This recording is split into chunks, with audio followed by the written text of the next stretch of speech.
Comienza Querer Vivir, un espacio dedicado a la salud y a la divulgación científica. Dirigido por Javier Mauri, abordaremos temas que afectan a tu bienestar físico, psicológico y social. Quédate con nosotros y conocerás los mejores tratamientos médicos complementarios y alternativos, y siempre desde el rigor científico. Saludos, buenos días, queridos oyentes de Radio Mairena, en la 107.4 de la FM, radio emisora municipal de Mairena del Alcor, un pueblecito precioso de la provincia de Sevilla. También saludamos desde aquí a nuestros seguidores en nuestro canal de YouTube. Y hoy vamos a tocar un tema que es el tema del sueño, pero desde una óptica terapéutica, desde una óptica médica diferente.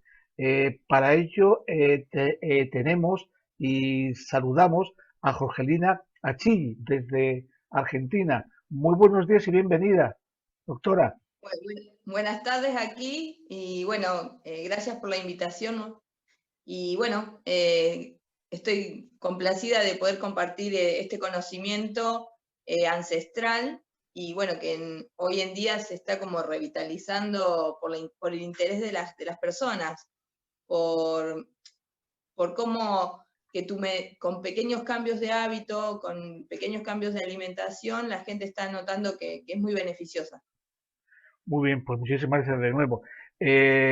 Jorgelina Achilli es médica en Ayurveda, médica especialista en gerontología y geriatría, terapeuta también en flores de Bach, docente universitario y también ha realizado estudios en medicina en la Universidad Nacional de Rosario, Argentina. Luis Aniza, bienvenido y muy buenos días. Muy buenos días, compañeros. Un placer estar de nuevo con vosotros. Y buenos días, Jorgelina. Muchísimas gracias por su presencia. ¿Qué tal? Buenos días. Buenos días. Muy buenos días y bienvenida también a ti, Luis Angulo, compañera. Buenos días a todos, buenos días compañeros y bienvenida, Jorgelina. Es un placer tenerte con nosotros. Y por supuesto, desde Albacete, nuestra compañera coach, Ana Ballesteros. Muchas gracias por estar aquí, buenos días y bienvenida. Gracias a vosotros, buenos días compañeros y en especial a Jorgelina por estar aquí con todos nosotros esta tarde en el programa.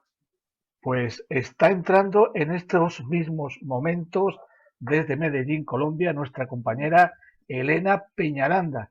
Elena, muy buenos días y bienvenida. Hola, buen día. Hola, Elena. Hola, Jorgelina, ¿cómo estás? Hola, ¿qué tal? Justo a tiempo. Hola, Ana, Luis, Zulu. Bueno, pues ya hemos comenzado y la primera pregunta pues es de nuestro compañero, nuestro compi Luis. Adelante, Luis. Bien, Jorgelina, a mí me gustaría que tú nos ilustraras un poco sobre lo que es la medicina ayurvédica. Bueno, primero tendría que explicar que Ayurveda es una palabra en sánscrito y cuando en realidad es un concepto, Ayur es vida, Veda tiene que ver con esos conocimientos impartidos por los sabios de la India de alrededor de 5.000 años, diríamos, de nuestra era para atrás sería. Y lo que trata de entender el Ayurveda, que en realidad es un sistema filosófico, médico, por así decirlo, es un sistema filosófico que trata de entender la naturaleza del hombre y entender qué fuerzas biológicas, que se llaman doshas, o también se puede traducir como energías, son las que van a interactuar y van a impregnar mi naturaleza generando desequilibrios. Y la idea de la Ayurveda es entender qué es lo que nos desequilibra para poder después volver al equilibrio, ¿no? Eso se llama nidana, ese recorrido. Y lo que trata de diríamos, de entender el Ayurveda es que todo lo que entre por nuestros sentidos va a ser alimento, no es solamente lo que voy a comer. Entonces, cuando uno hace un diagnóstico, en realidad no damos solamente una planta medicinal, sino que tratamos de hacer un cambio de estilo de vida o ordenar ese estilo de vida que puede estar generando desequilibrios, con hábitos, con alimentos, con comidas, bueno, plantas medicinales, etc. Pero recuerden esto, que todo lo que entra a través de nuestros sentidos es alimento para la Ayurveda. Este alimento puede ser nutritivo o tóxico. Ujú. Muy bien. Muy bien, muchas gracias. Adelante. De nada. Mira, Jorgelina, y yo, claro, si todo es alimento, también influye en el sueño, ¿no? Claro. Podríamos, ¿cómo podemos definir nosotros un trastorno del sueño y más o menos cuántos tipos hay de trastornos de sueño? Bien. Primero tendría que diríamos, hacer una... Bueno, nosotros podríamos decir que es una premisa. Los hindúes hablan de un sloka. Sloka es una pequeña frase que imparte un gran conocimiento, o que puede ser la puerta de entrada a un gran conocimiento. Toda filosofía de la India va a reconocer que el pensamiento es materia. Y si el pensamiento es materia y el cuerpo es materia, yo cuando trabajo sobre el cuerpo y la mente. Entonces, el sueño en realidad es un estado que está sometido el cuerpo y la mente a un proceso que, bueno, que ya a lo mejor después vamos a introducirlo, pero diríamos, ¿qué tipos de trastornos de sueño observa la Ayurveda? Es esa persona que a lo mejor no puede conciliar el sueño, entonces se pone a hacer cosas. Después tenemos otras personas que a lo mejor concilian el sueño y entre las 2 y 4 de la mañana se están despertando, o vamos a decir a las 3, 4 horas o 2 horas de estar durmiendo. Y después tenemos esa persona que se despierta a la madrugada, entre las 3, 4 de la mañana y no se puede dormir. Y después puede haber más combinaciones, pero bueno, generalmente lo que te describí tiene que ver con a veces uno, cuando habla de estas fuerzas biológicas que se llaman dosha, esos doshas pueden ser vata, pita y kapha. Entonces uno diría, si yo tengo un trastorno de sueño, pita, por ejemplo, uno hace un diagnóstico, cuando te relata la persona cuál es su desequilibrio, uno lo clasifica, si es un trastorno del sueño vata, pita o kapha, pero a veces también están esas combinaciones. Bueno, no sé si querés que te cuente más o menos de qué se tratan los doshas. El dosha que se llama vata es una fuerza biológica que se la puede describir como el principio del viento o el movimiento, y las características, siempre la idea de la Ayurveda es describir ese desequilibrio desde las características, se llaman gunas, cualidades o características o atributos, depende de la traducción en castellano.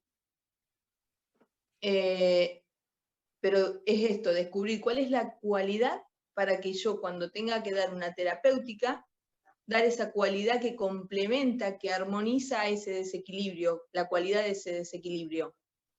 Entonces, el dosha vata, como les venía contando, se lo traduce como el principio del viento o el movimiento. Entonces, las personas que tienen este vata exacerbado son personas que van a ser, o personas que están pasando, ¿no?, por procesos mentales de mucha estimulación, de generar muchos pensamientos a la vez, de hacer muchas cosas a la vez, de dispersarse.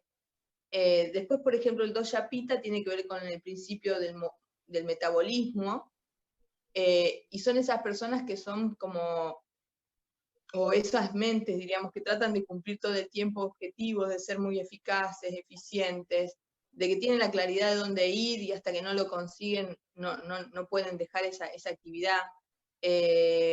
Por ahí son exigentes con los demás, exigentes consigo mismos. A veces en un desequilibrio pueden llegar a ser crueles. Y después el dosha kapha, que se lo llama como el principio de la estructura, tiene que ver con esas mentes que por ahí son más aletargadas, o sea, son personas que son metódicas, constantes, que le gusta el placer, diríamos, de dormir bien, de comer bien, y diríamos en desequilibrio puede ser que eso que es metódico, constante, en desequilibrio eso que es estable, pasa un estancamiento y es la letargia mental. Entonces, la idea de la Ayurveda es poder hacer un diagnóstico desde dónde viene ese desequilibrio para poder dar una indicación.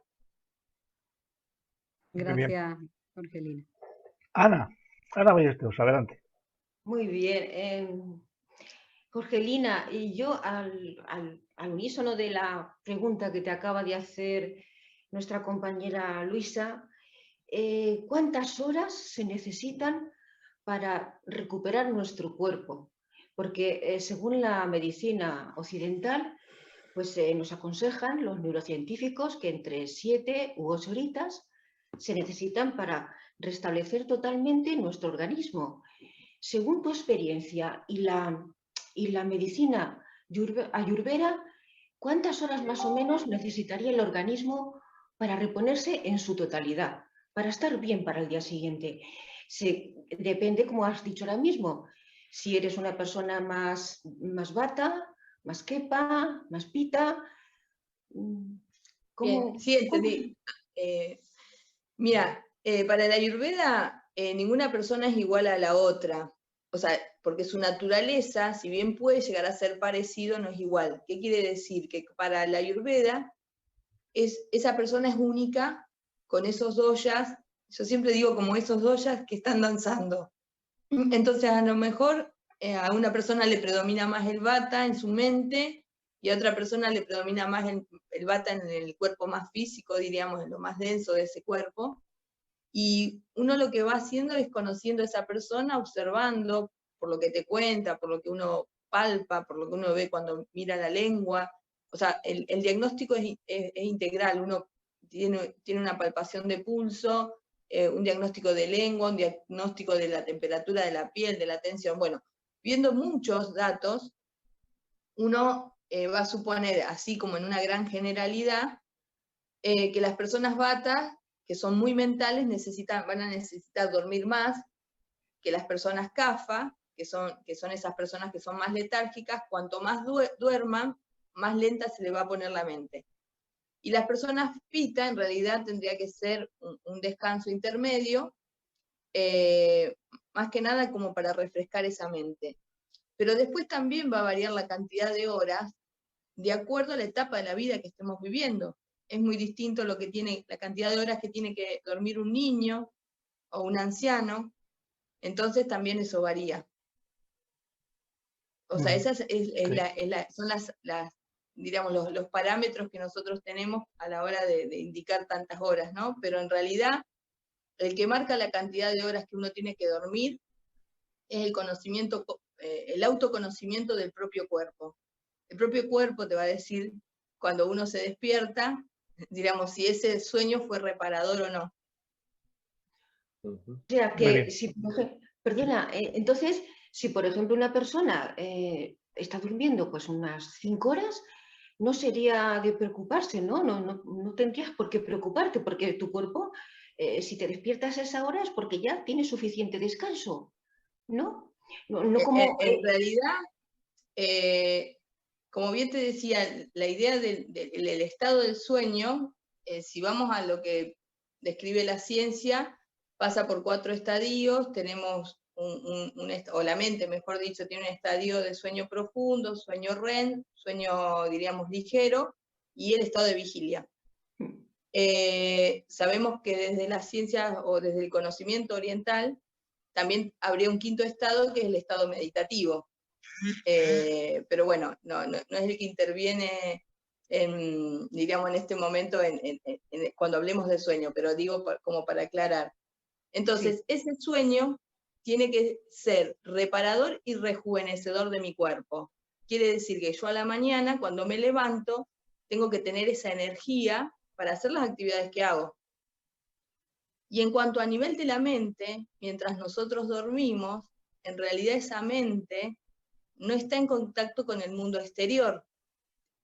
Entonces, esa mente lo que va a hacer es como hacer todo un raconto de lo que he vivido y va a tratar de limpiarse, por así decirlo, de esas impurezas o esas toxinas que recibió como alimento durante sus vivencias, o sea, el día anterior, o sea, lo que ha vivido, y muchas veces esa mente hace también otros procesos.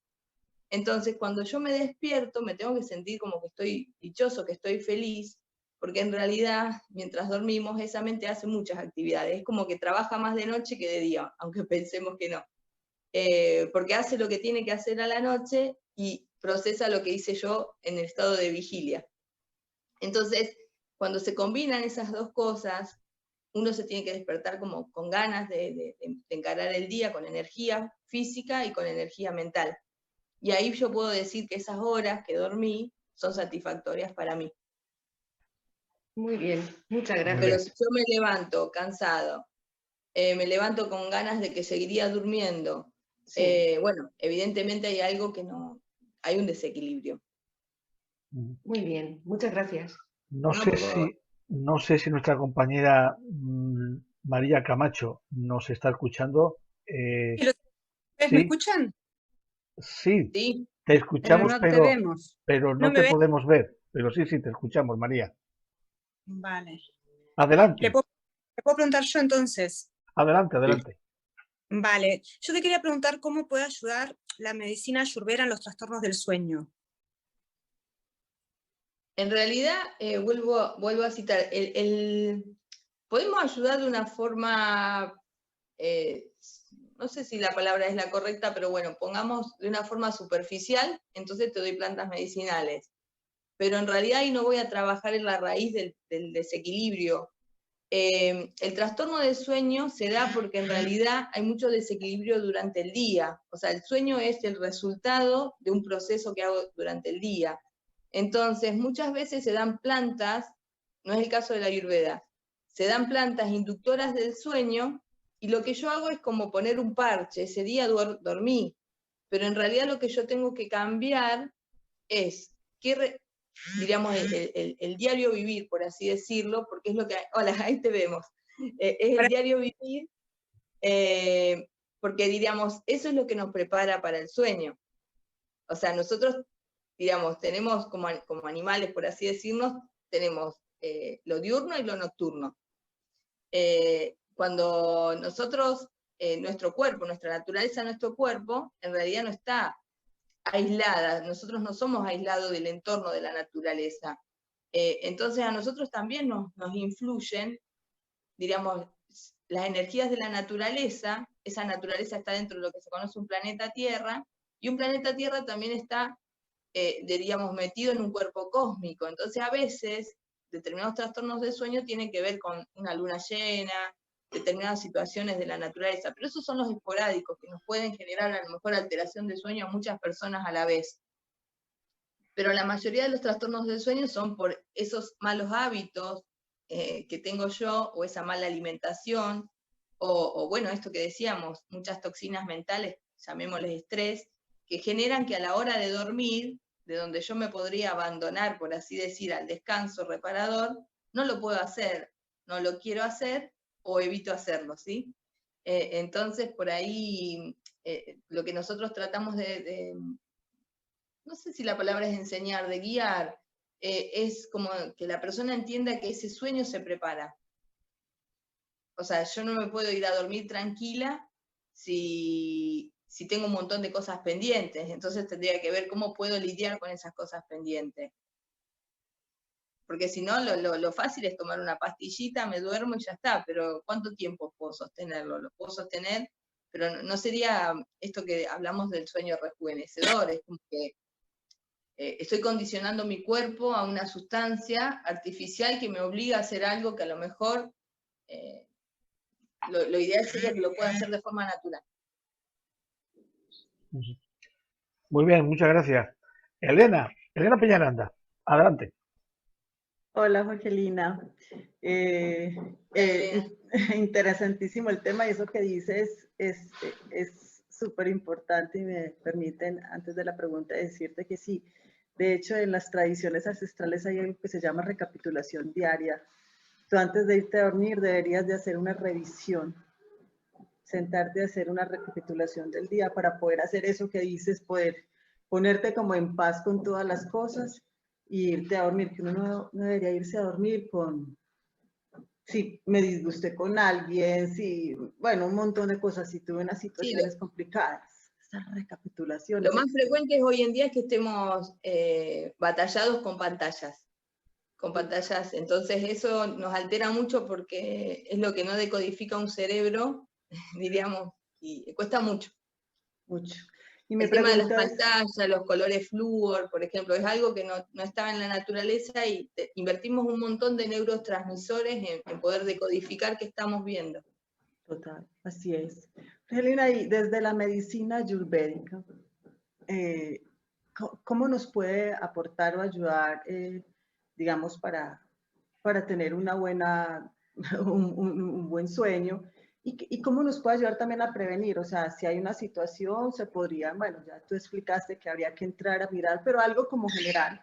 Y también cómo nos ayudaría a prevenir de alguna manera. Sí, bueno, primero lo ideal es que la mente también necesita un orden, ¿sí? Entonces yo no puedo un día irme a acostar a las 12, levantarme a las 8, otro día me acuesto a las 10, me levanto a las 11, o sea, primero es como que la mente debe prepararse, anticiparse a eso, o sea, porque la mente tiene sus características también, su forma de, nuestra mente es como que va de un lado a otro, y me estoy riendo porque en el yoga lo que hacen las asanas es como tratar de enfocar la mente que esté consciente de ese momento aquí y ahora. Y entonces lo que trata de hacer el Ayurveda es que esa mente se anticipe a eso que va a venir. Entonces para eso es estimularla lo menos posible a la hora de dormirse, respetar esto que decía la hora de sueño, y a veces es necesario, o sea, para la Ayurveda todo puede ser alimento nutritivo, o sea, todo puede ser terapéutico. Entonces la persona que desee se puede hacer masajes en los pies, la persona que a lo mejor no le gusta hacerse masajes, todo es beneficioso lo que se le indica, pero bueno, después uno tiene ese libre albedrío de decir, bueno, yo me adhiero más a esta terapéutica, o a esto de la terapéutica y esto no, o hago todo.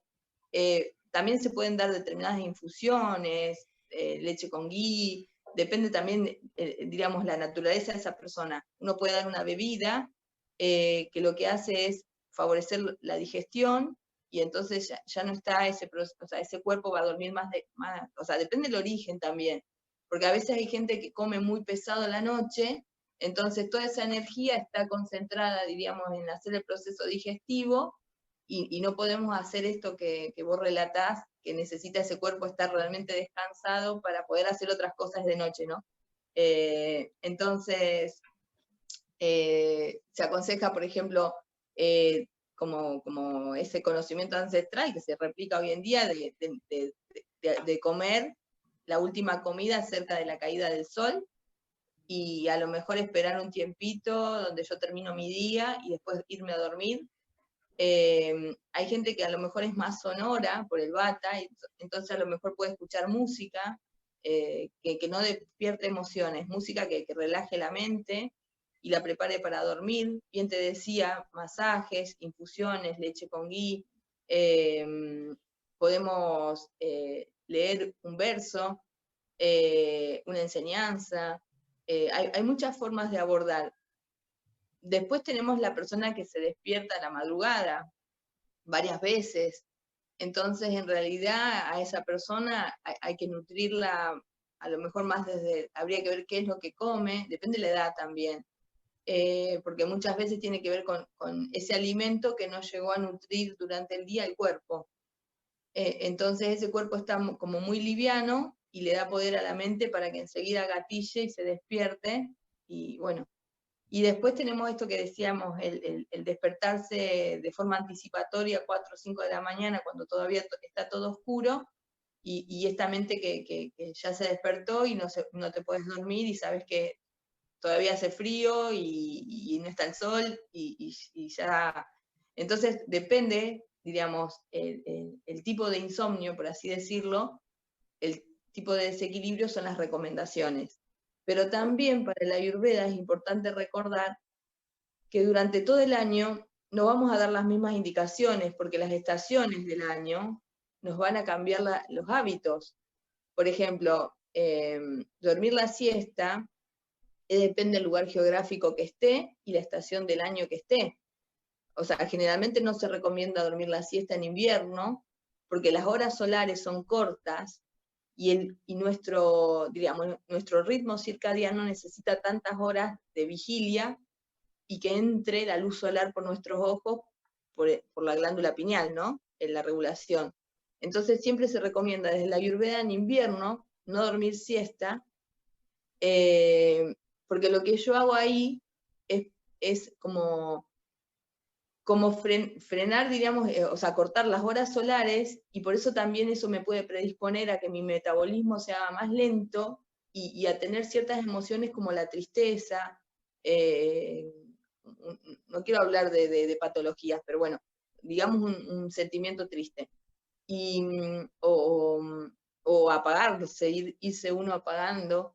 Y después durante el verano, sí, el verano si es agobiante, podemos dormir siesta, como hábito me estoy refiriendo. Y esporádicamente, cualquier época del año, podemos, si a la noche pasamos una mala noche porque estuvimos despiertos, porque estuvimos enfermos, o cuidando a alguien que estaba enfermo, o tenemos un niño pequeño que se levanta varias veces, bueno, si es necesario, ahí sí, la siesta tiene que ser reparadora, pero para poder compensar, diríamos, eso que no pude dormir de noche.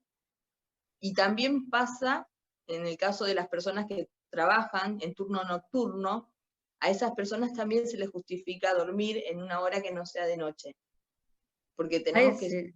Sí, eso también a eso iba yo, Jorgelina, que dieras algún consejo, porque yo he trabajado muchos años a turno, lo mismo trabajaba de noche, que me levantaba a las 4 de la mañana o me acostaba a las 3 de la noche, o no dormía. Y entonces eso, claro, lo importante es tener un hábito. Y cuando tú no puedes tener ese hábito por el trabajo, ¿qué consejo das tú para eso? Porque Bien. a mí en su día me recomendaron hace muchísimos años, cuando empezó el tema de la melatonina, que no la había en España, teníamos que ir a Estados Unidos a comprarla, que tomáramos melatonina, porque teníamos una especie de jet lag continuo, ¿no? Claro. Pero no sé, claro, si eso también es conveniente, ¿no? En general, la melatonina, lo que relata diríamos, la ciencia occidental, los papers, los que hablan, es como que la melatonina está bien indicada en una persona, en un adulto mayor.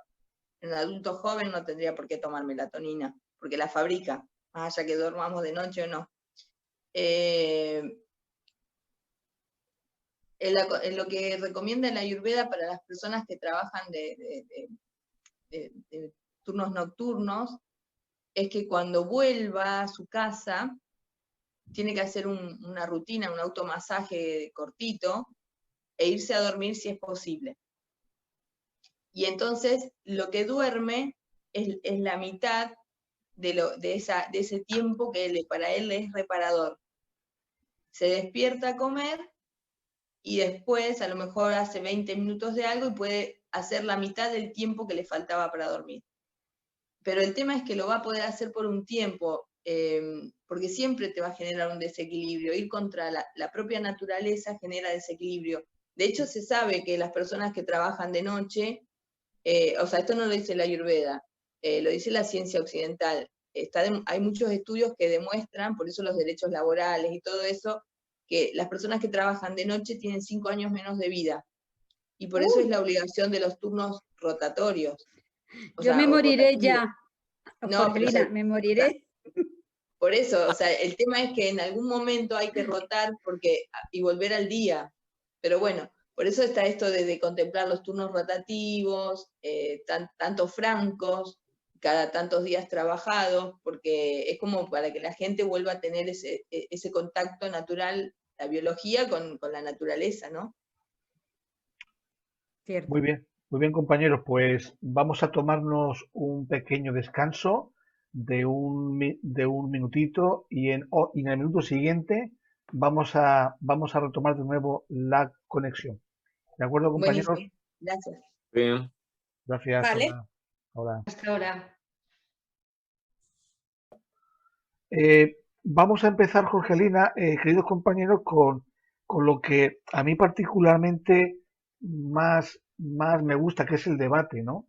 Ya hemos centrado lo que es la medicina ayurveda y lo estaba comentando con Ana, Jorgelina, eh, por lo que nos has estado contando y este abordaje terapéutico médico, porque hay que decirlo, es un abordaje terapéutico de tipo médico con más de 5.000 años de experiencia, de antigüedad, proviene del mundo hindú, pero si nos damos cuenta se basa en lo que es la neurociencia.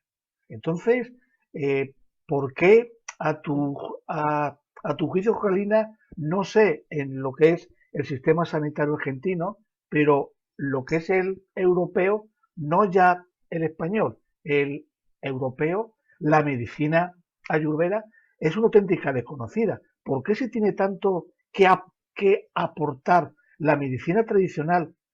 Lo, lo aparta, lo margina en un rincón cuando tiene tantísimo que mejorar. Yo creo que hay una cuestión de que nosotros sobrevaloramos la ciencia digamos, como occidentales creemos que la ciencia, si no lo demuestra la ciencia, como que no existe, no es creíble, y tenemos que recordar que en realidad la ciencia tiene 200 años, la Ayurveda tiene 5.000 años de observación, perdón, y muchas veces la ciencia, lo que se llama el episteme, es la razón contra la razón, está todo el tiempo tratando de demostrar cuál es la verdad, y lo que dice la Ayurveda es que en realidad no tiene por qué demostrar cuál es la verdad, sino que todo lo que se le pueda decir a la Ayurveda, nada puede ser demostrado como que lo que postula es falso, es distinto. No tiene por qué demostrar que es verdad, solamente que cuando se le cuestiona puede demostrar que eso que dice no es falso. La ciencia, si nosotros miraríamos el abordaje desde la alopatía de 20 o 30 años atrás, en cuanto a los trastornos de sueño, es muy distinto al abordaje que se hace hoy en día, muy distinto en cuanto a que han agregado un mejor batallón de nuevos medicamentos, de nuevos principios activos, o de vidas medias más largas, más cortas, según el tipo de insomnio, si hablamos de los tranquilizantes menores. Y no, por ahí no lo quisiera decir, pero también a lo mejor es más fácil y es más comercial el decir, bueno, viene una persona, mirá si me voy a tomar tiempo para rever su vida, me es mucho más fácil indicarle una pastillita, que llegado el caso, si no le funciona, subo la dosis hasta una dosis máxima que puede ser peligrosa, entonces roto de medicación, cambio de principio activo, probamos con otro, y así sostengo a esa persona en desequilibrio años. Y una persona que no descansa bien, que no puede dormir bien, es una persona que empieza a estar vulnerable. Los leones, por ejemplo, o los delfines, los podemos amansar, siendo que son grandes bestias con mucho ímpetu, ¿no?, de su naturaleza, los amansamos matándolos de hambre y de sueño. Entonces después se pueden domesticar de esa forma. Entonces a nosotros mismos, si nos alteramos, no podemos descansar bien, vamos haciendo vulnerables para muchas cosas. Entonces necesitamos ese buen descanso, es parte de la vida dormir, por lo menos de nuestra naturaleza. Se habla que es un mecanismo que tiene la mente, que era para proteger, digamos, en la etapa prehistórica al hombre, de que cuando había oscuridad, por el tema de que podía ser comido por las bestias, era que se tenía que refugiar y dormir. Era como una cuestión, bueno, se dice que sería eso, ¿no? Pero bueno, puede haber muchas teorías de por qué dormimos. Desde lo biológico hasta lo espiritual, por así decirlo. pero sobre todo en esta vida mundana, en esta vida cotidiana que nosotros tenemos, necesitamos dormir para poder sostener el día, para trabajar, para cumplir, para poder cumplir con esta sociedad que vivimos. Entonces eso nos genera muchas veces una incoherencia dentro de uno. ¿Cuántas veces se llaman vegas? Esas necesidades naturales que yo tengo, las tengo que postergar porque tengo que cumplir. Por ejemplo, necesito ir de cuerpo, o necesito bostezar, y no puedo porque estoy en un hábito que no corresponde, que está mal visto, no tengo tiempo. Entonces, en realidad el sueño es una necesidad natural como tantas otras. Entonces, habría que preguntar a esa persona si solamente tiene trastornos de sueño. Y es muy raro que una persona te diga que solamente no puede dormir. O sea, tiene otras digamos, alteraciones o desequilibrios en su cuerpo. Claro, tú comentabas antes como un médico, aquí es el médico de familia, el primer estamento sanitario con el que una persona tiene contacto, claro, tiene 100 o 150 pacientes y le puede dedicar 10 minutos a cada uno. Además, la política de nuestro sistema sanitario prima a lo que es el médico de atención primaria para que cuanto menos pruebas especializadas recomiende, mejor. Aquí no se presta atención al análisis de todo ese alimento que tú comentas que necesita la mente. Evidentemente es un conocimiento que estamos sentados en la neurociencia, en lo que conocemos de lo que es el sistema nervioso central.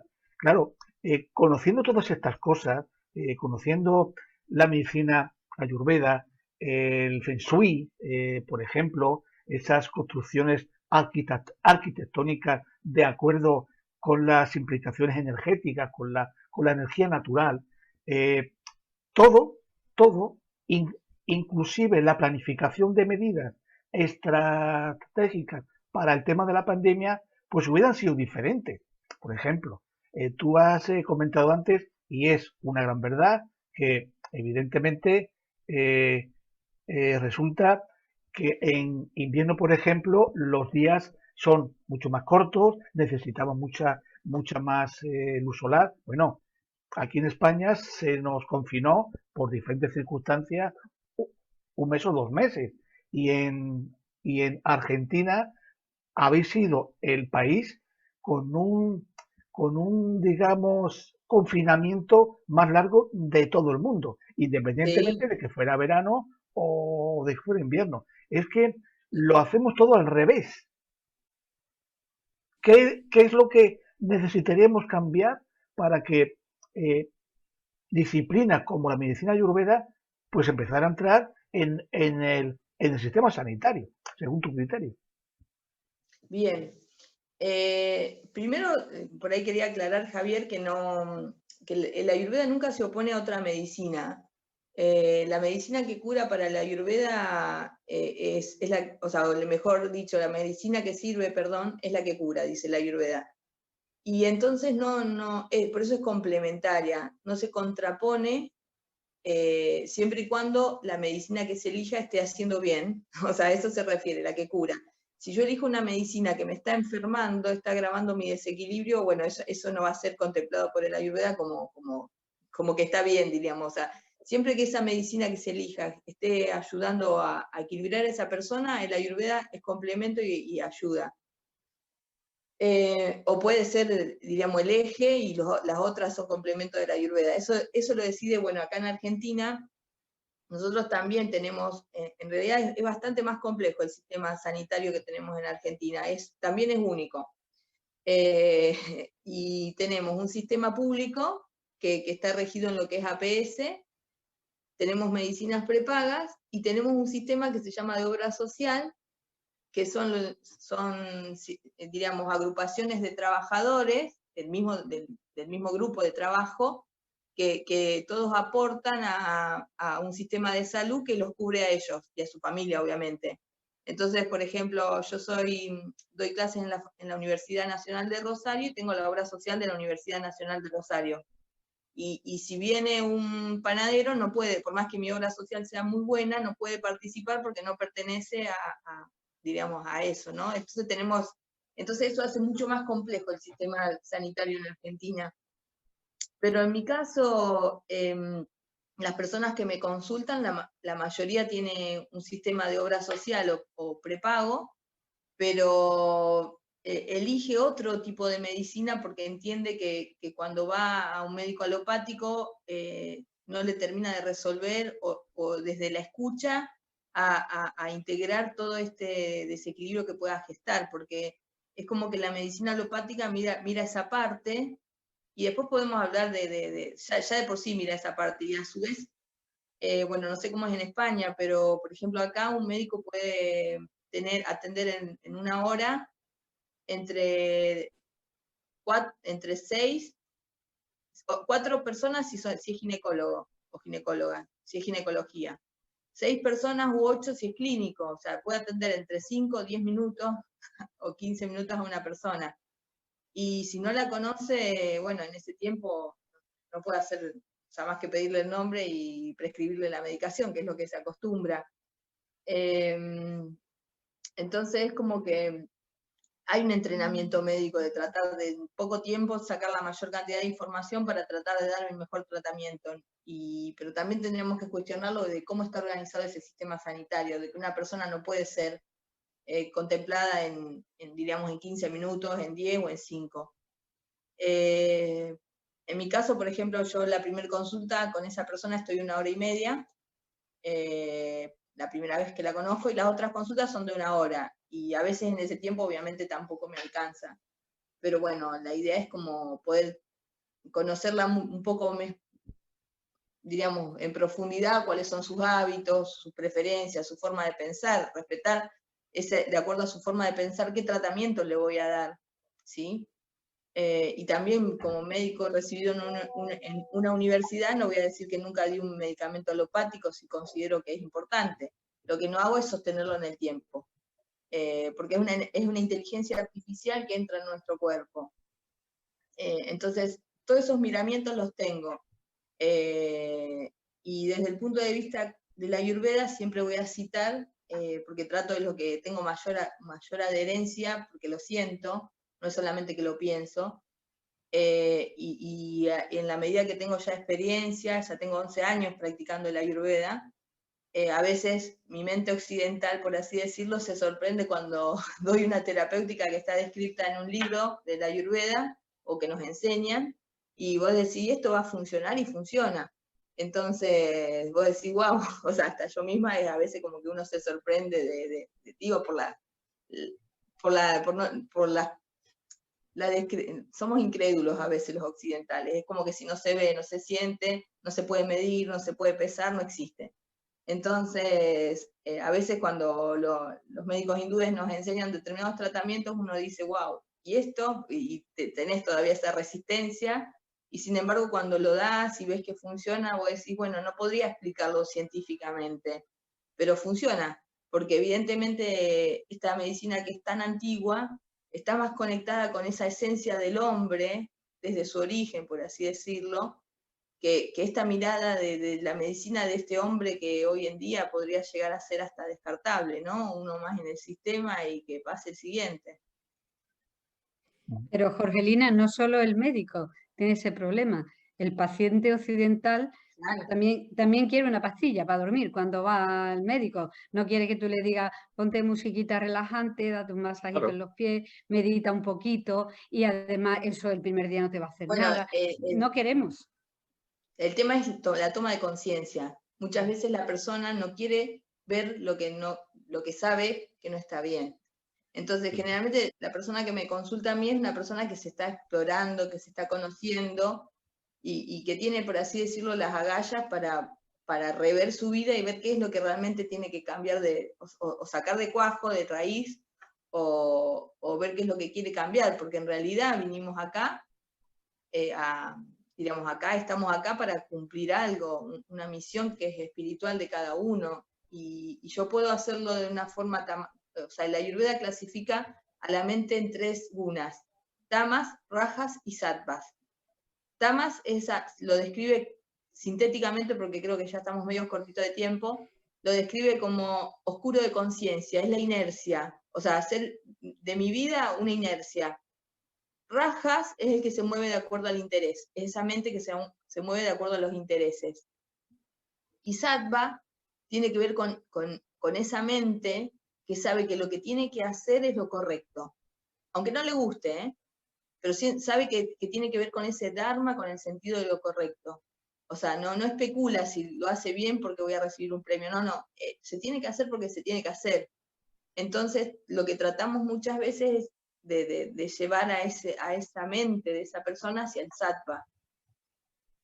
Pero bueno, diríamos, también tiene que ver, o sea, muchas de las personas que me consultan a mí es porque ellos están haciendo un cambio y buscan a alguien que los guíe en ese cambio personal, pero tiene que ver con muchos cambios de conciencia de esa persona. No es que nosotros salimos, sí, está muy interesante, salimos a difundir, porque hay personas que se están cuestionando eso y no encuentran otras posibilidades, pero la mayoría también está en la búsqueda. Entonces, a veces nos encontramos en el camino. Ya. Cierto. Tenemos tiempo para una última cuestión para Jorgelina. A mí me gustaría comentar, hacer una pequeña pregunta, Jorgelina. Solamente, básicamente, ¿no? Es decir, ¿qué principio activo tiene el remedio ayurvédico? Yo conozco algunos, e incluso los he tomado, pero ¿qué principio activo tienen en general? ¿Son plantas? ¿Qué principio activo tienen? Bien, generalmente son plantas medicinales. Todo va a ser comida. O sea, en el cuerpo no se mete nada, por así decirlo, lo mismo que en la piel, que no se pueda digerir, dice la Ayurveda. Entonces, el principio activo son plantas medicinales, depende de lo que busquen distintas partes de esa planta, combinaciones de plantas medicinales y a veces comida, o sea, frutas, o sea, depende de lo que uno quiera equilibrar, ¿no? Por eso en la piel se ponen aceites, aceite de coco, de sésamo, bueno, cuando no tengo otra cosa, aceite de girasol, pero nunca se pondría una vaselina, que es un derivado del petróleo. O sea, entonces la premisa en realidad cuando se realiza una formulación terapéutica, una fórmula medicamentosa, lo que se buscan son obtener un sabor. O sea, por eso la medicación ayurvédica muchas veces son jugos, si yo pudiera tener las plantas a mano, y si no son polvos, en donde se hacen infusiones, decocciones, o ese polvo, eso se llama fanta en sánscrito, o se hacen, ese polvo se integra a un aceite o al ghee, y se hace el ghee medicado que se llama grita tanto, ¿no? Entonces, lo que plantea la Ayurveda es que la lengua reconozca la cualidad de esa planta, ese principio activo empieza a funcionar no desde que se absorbe desde el intestino, empieza a funcionar desde que la lengua lo percibe en sabor. Entonces, si ustedes tienen alguna vez la posibilidad de probar alguna medicina ayurvédica, van a ver que es sumamente efectiva, y desde que yo la estoy probando ya me empezó a hacer efecto. Porque le empieza a avisar a mi cuerpo, por así decirlo, a la lengua, de qué información le está entrando. Y entonces la combinación de plantas tiene que ver con esa combinación de sabores y de cualidades específicas, energéticas de esa planta. Por algo son plantas medicinales y no son plantas decorativas, ¿no? Sí, o sea, las plantas medicinales son excepciones al arquetipo de una planta común. Tienen algo que no condice con la naturaleza, con ese diseño arquetípico de lo que es una planta. Y en el caso del alimento, de la comida, las especias tienen eso mismo, tienen como, en ese arquetipo, por ejemplo, yo como fruta, generalmente son dulces, pero a lo mejor una especia es dulce y es picante, y vos decís, ¿cómo puede ser dulce o dulce y amargo? O sea, es como que la especia también sería para la comida, como esa excepción a la regla de las cualidades que tienen el resto de las comidas, del resto de los alimentos, perdón. Muy bien. Muchísimas. Sí, Luis. No, nada. que es muy interesante lo que ha comentado. Pues como siempre se nos ha vuelto a quedar corto el programa de Kedivit, que es el 29º, 29 programas ya, compañeros, y lo que nos quedan. Doctora Jorgelina Chilli, muchísimas gracias por estar con nosotros y haber compartido estos conocimientos. Muchas gracias, Jorgelina. Muchas gracias, Jorgelina. Un placer. Gracias a todos. Compañeros. A todos y a todas, como se dice acá. Gracias. Gracias, Jorgelina. Gracias. Y hasta el próximo viernes, compañeros. Hasta el próximo viernes. Saludos a todos. Hasta el próximo viernes. Hasta luego. Gracias.